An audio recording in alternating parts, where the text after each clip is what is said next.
Et si l'Algérie, ce pays aux cicatrices profondes et à l'histoire brûlante, recelait une vérité oubliée?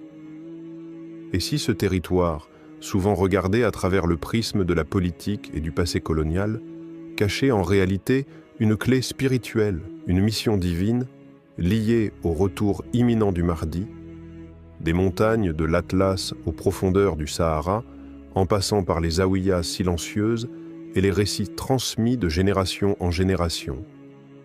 Certains indices laissent penser que le sol algérien pourrait jouer un rôle insoupçonné dans le grand scénario de la fin des temps. Accrochez-vous. Ce que vous allez découvrir va bouleverser votre perception de l'Algérie, du Mahdi et du destin spirituel des peuples. Abonnez-vous dès maintenant à La Foi islamique pour ne rien rater des révélations à venir. Et ensemble, marchons sur les traces de l'invisible. Bismillah, au nom d'Allah, le tout miséricordieux, le très miséricordieux.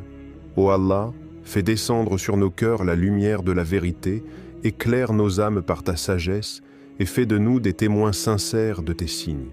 Amin. Partie 1. Une terre marquée par la résistance spirituelle.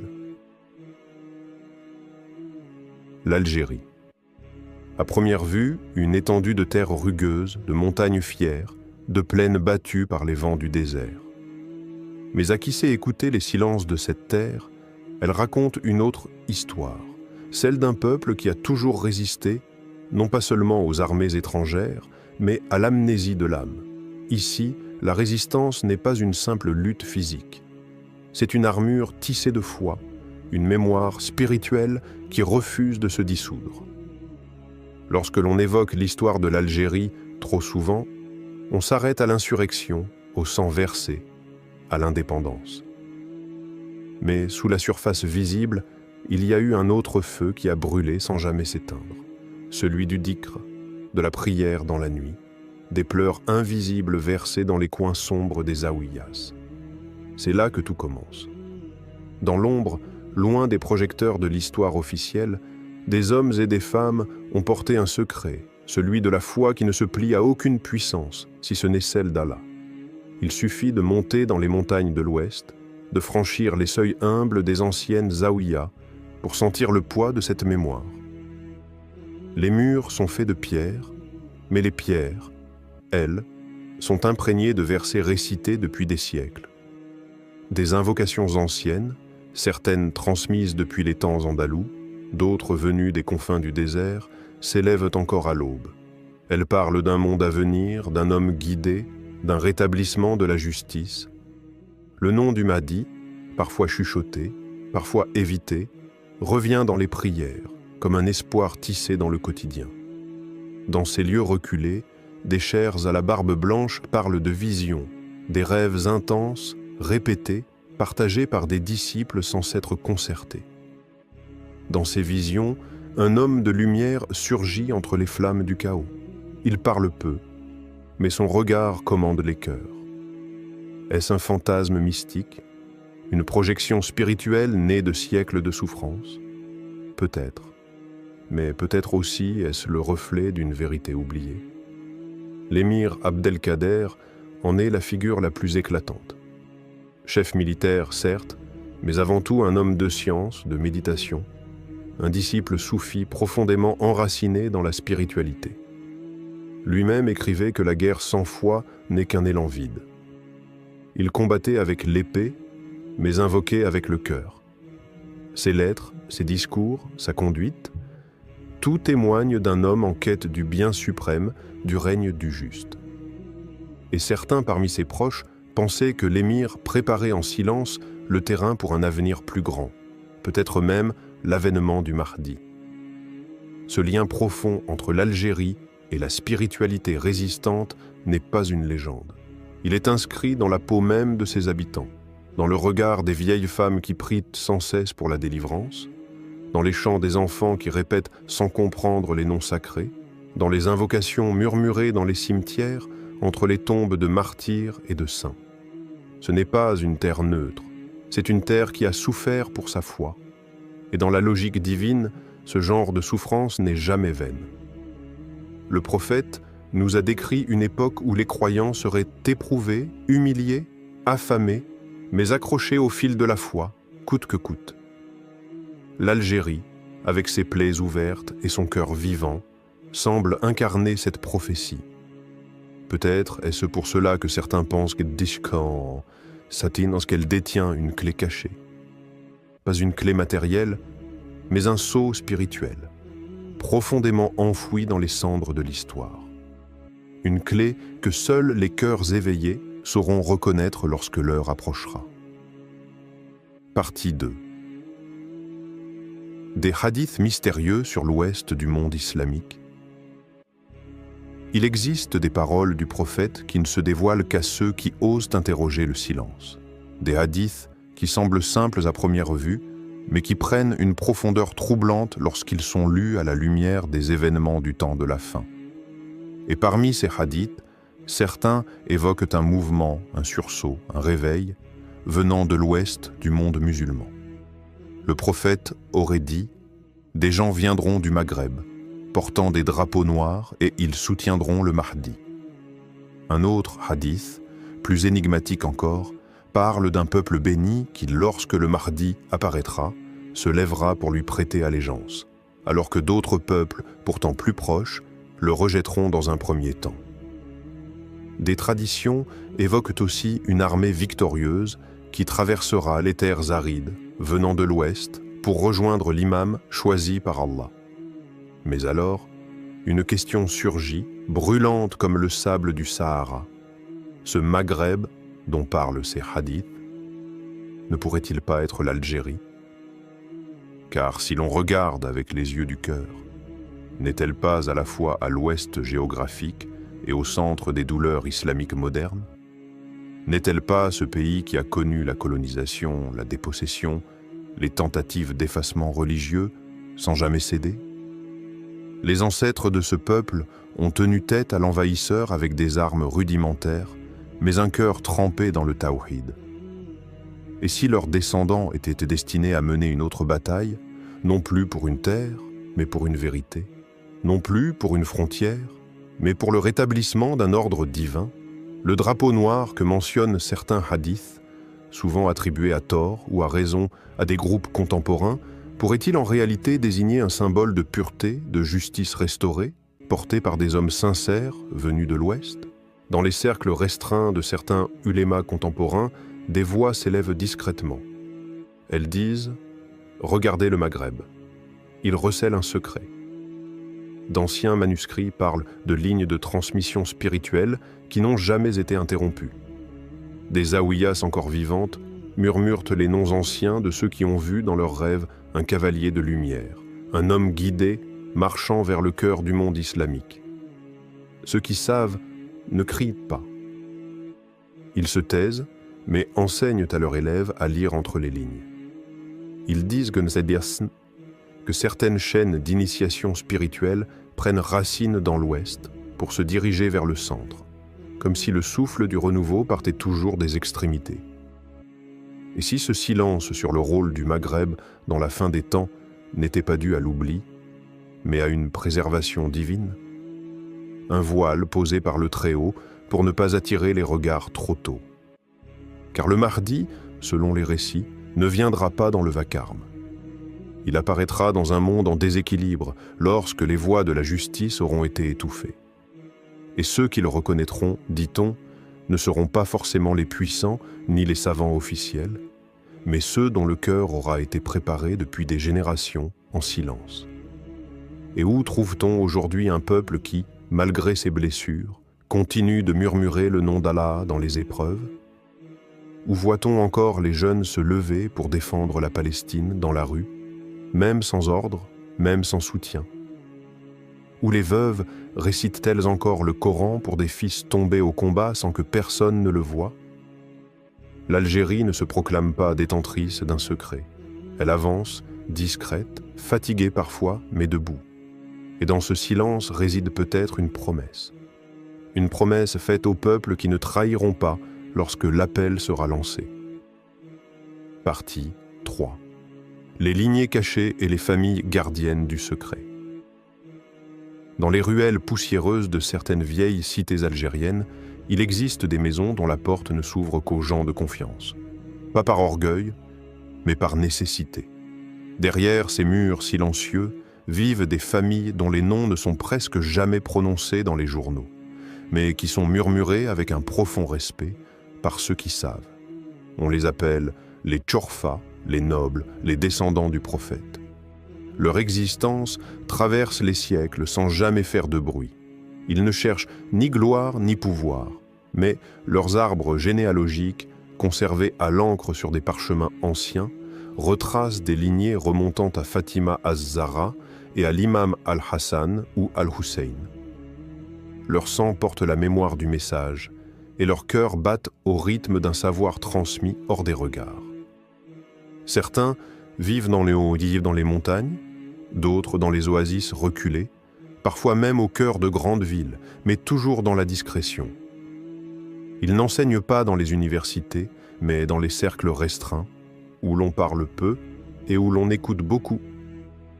Là, les récits sont différents. On ne parle pas seulement des hadiths communs, mais de visions nocturnes, de signes subtils, de secrets laissés en héritage par des maîtres spirituels depuis des générations. Des légendes que beaucoup balaient d'un revers de main persistent pourtant. On dit que le Mahdi, avant son émergence publique, traversera une phase de retraite spirituelle, qu'il cherchera une terre où il pourra se purifier, se connecter pleinement à la sagesse divine. Et certains récits situent cette retraite quelque part en Algérie. Pas dans les grandes villes, mais dans les terres isolées où la parole d'Allah est encore récitée dans le calme du désert, là où le cœur entend mieux que l'oreille. D'autres voix, plus audacieuses, affirment que les premiers signes visibles de sa venue se produiront non pas à la Mecque ni à Jérusalem, mais dans un désert d'Afrique du Nord, là où les caméras n'atteignent pas, là où les anges passent encore. Des lieux où les cieux sont plus clairs et où le temps semble suspendu. Dans cette configuration, les familles Chorfa ne seraient pas de simples spectateurs. Leur rôle pourrait être essentiel. Car si l'imam al-Mahdi doit être reconnu comme véritable descendant du prophète, qui mieux que des membres authentifiés d'Al al-Bayt pour confirmer son identité? Tout au long de l'histoire islamique, les Chorfa ont souvent joué un rôle d'arbitre silencieux, garant de l'authenticité du sang prophétique. Et si, parmi eux, quelqu'un avait déjà vu des signes? Une parole entendue en rêve, un hadith résonnant avec des événements précis, un nom chuchoté par un maître mourant. Mais il se tait, par crainte d'Allah, car il sait que le temps du Mahdi n'est pas à devancer. Il sait que ceux qui se précipitent dans les annonces sont ceux que le prophète a mis en garde. Alors, il attend, il veille, il prie dans la nuit, et il enseigne à ses enfants la patience et la lucidité. Il y a, dans certaines zaouïas algériennes, des manuscrits qui ne sont montrés qu'une fois tous les 20 ans. Des textes codés, des prières spécifiques, des cartes célestes. Ce ne sont pas des contes. Ce sont des traces laissées par ceux qui savaient qu'un jour un homme viendrait et qu'il faudrait l'accueillir avec silence et respect, loin des foules hystériques. Et si, sans le savoir, certains d'entre nous croisaient tous les jours un homme porteur d'un de ces secrets? Un vendeur de thé dans une ruelle d'Alger, un vieil imam d'une mosquée abandonnée, un berger du Sud, tous ordinaires en apparence, mais porteurs d'une mémoire, d'un fragment de la vérité, d'un lien entre le passé et la promesse qui s'en vient. Partie 4. Une jeunesse en éveil et une révolte intérieure.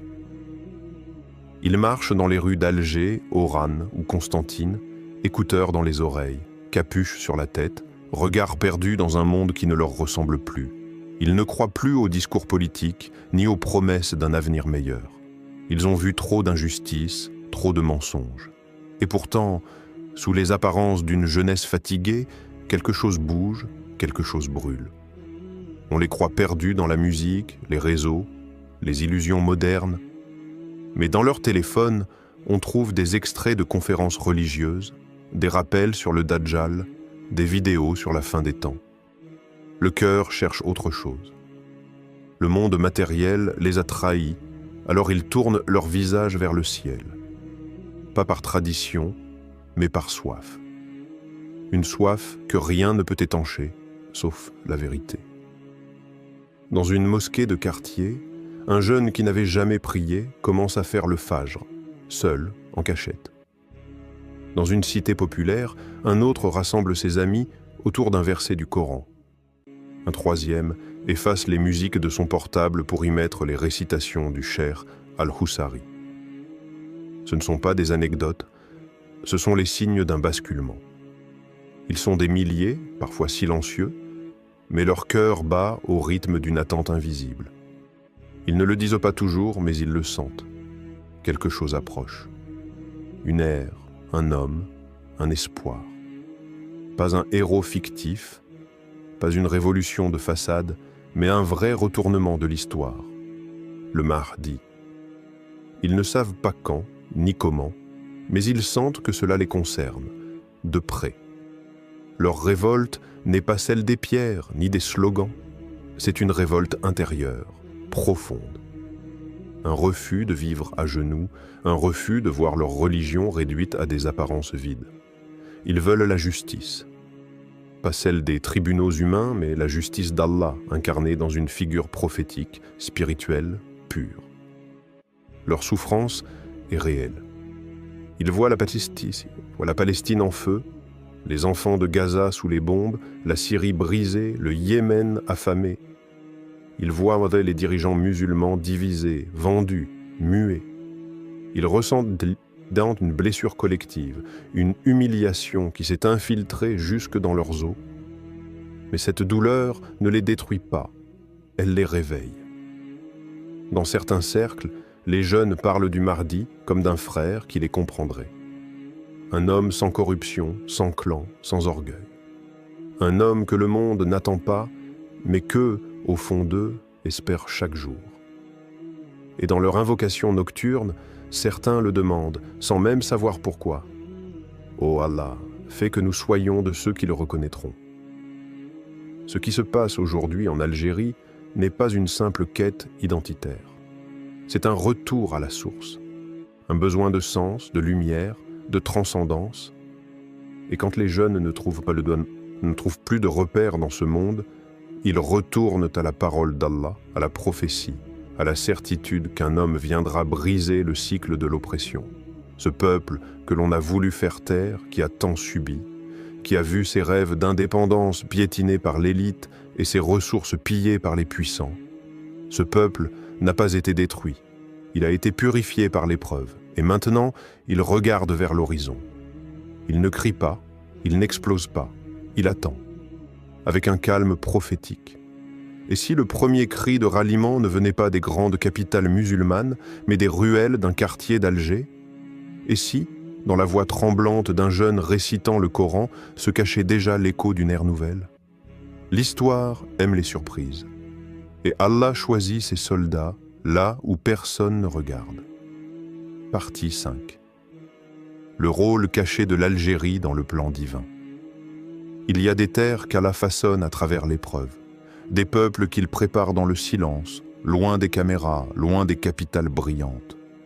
L'Algérie, ce nom résonne comme une plaie dans la mémoire coloniale, mais comme une promesse dans les dessins invisibles du Très-Haut. Rien dans l'histoire divine n'est accidentel. Pas une goutte de sang versée, pas une larme tombée sur le sol brûlant n'est vaine. Et si les cicatrices de l'Algérie étaient en réalité des sceaux, des marques d'élection divine? Si ce pays que le monde a relégué aux marges avait en réalité été choisi, discrètement, pour porter une part du mystère de la fin des temps? L'Algérie est à la croisée de tous les mondes. Arabité, amaziguité, islam profond, mémoire africaine et blessure méditerranéenne. Elle est une passerelle, un pont. Et dans ce pont, peut-être une clé. Une clé que les savants sincères pressentent mais taisent, que les poètes effleurent sans oser la nommer. Une clé que seul Allah révèle, au moment exact. Et si ce moment approchait?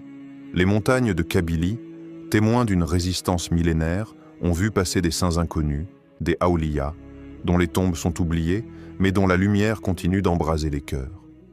Les sables infinis du Sahara ont accueilli des pèlerins sans nom, porteurs de secrets, venus purifier leur âme loin des foules.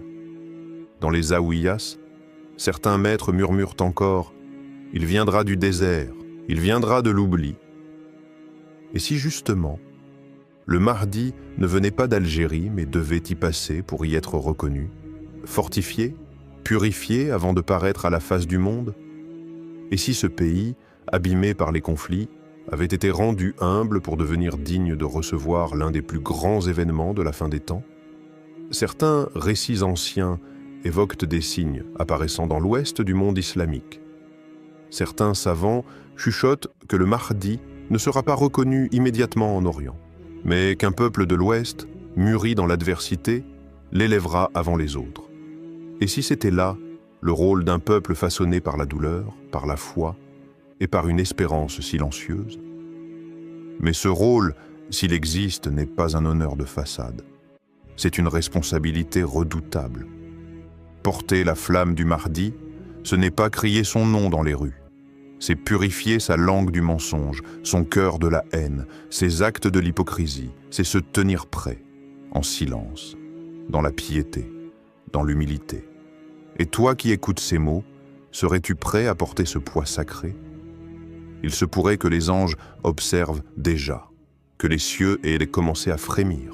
Le Mahdi n'apparaîtra pas dans un monde endormi. Il apparaîtra dans un monde en feu, mais accompagné d'hommes et de femmes réveillés. Réveillés spirituellement, déjà engagés, déjà debout intérieurement.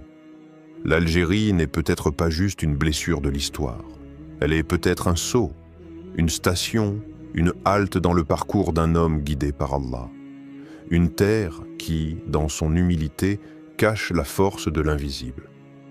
Et si la clé du Mahdi était algérienne, la vraie question n'est pas « pourquoi nous ?». La vraie question est « sommes-nous prêts à la porter comme Allah l'exige ?» L'histoire ne s'écrit pas seulement avec des épées, ni même avec des mots. Elle s'écrit avec les cœurs. Les cœurs qui vibrent pour Allah. Les cœurs qui se brisent devant l'injustice, mais qui se recollent dans la prière. Les cœurs qui refusent de dormir quand la Oumma souffre. Ce que tu viens d'entendre, ce n'est pas un récit de plus. C'est peut-être un appel, une secousse douce mais réelle, une invitation divine à sortir de l'oubli, du confort, de l'attente passive. Et si Allah t'avait guidé vers ces mots, parce qu'il veut que tu sois prêt, le Mahdi n'est pas un mythe. Il n'est pas une fable lointaine. Il est une vérité prophétique, une promesse du messager d'Allah. Et son arrivée n'attend pas que le monde soit parfait. Elle attend que des âmes sincères s'élèvent, se purifient et se préparent. L'Algérie, la France, le Maroc, la Palestine, chaque terre a son rôle. Mais chaque croyant a sa mission. Tu n'as pas besoin d'être un savant, ni un soldat, ni un homme connu. Tu as juste besoin d'être un cœur vivant. Un cœur qui dit « Oh Allah, utilise-moi pour ta vérité. Fais de moi un soutien pour ton serviteur guidé. » Alors lève-toi. Prie miesto, apprends. Répands la justice autour de toi. Aime ton frère. Purifie ton regard. Et surtout, attends le Mahdi avec les actes, pas avec les lèvres. Allahumma inna nas'aluka al-thabati fi zaman al-fitan, wal-basira fi zaman al-ama, wal-sidqi fi zaman al-nifaq. اللهم إن كان المهدي قريبا فاجعلنا من أنصاره الصادقين واجعل أرضنا يا رب أرض صدق ونصرة لا أرض غفلة وتقصير آمين. Abonne-toi à notre chaîne La Foi Islamique pour ne rien manquer des signes de la fin des temps, des vérités oubliées et des appels du cœur vers Allah. Partage cette vidéo si tu crois que l'Algérie, ou toi, pourrait jouer un rôle dans le plan d'Allah. Et rappelle-toi, ceux qui se préparent en silence seront les premiers appelés.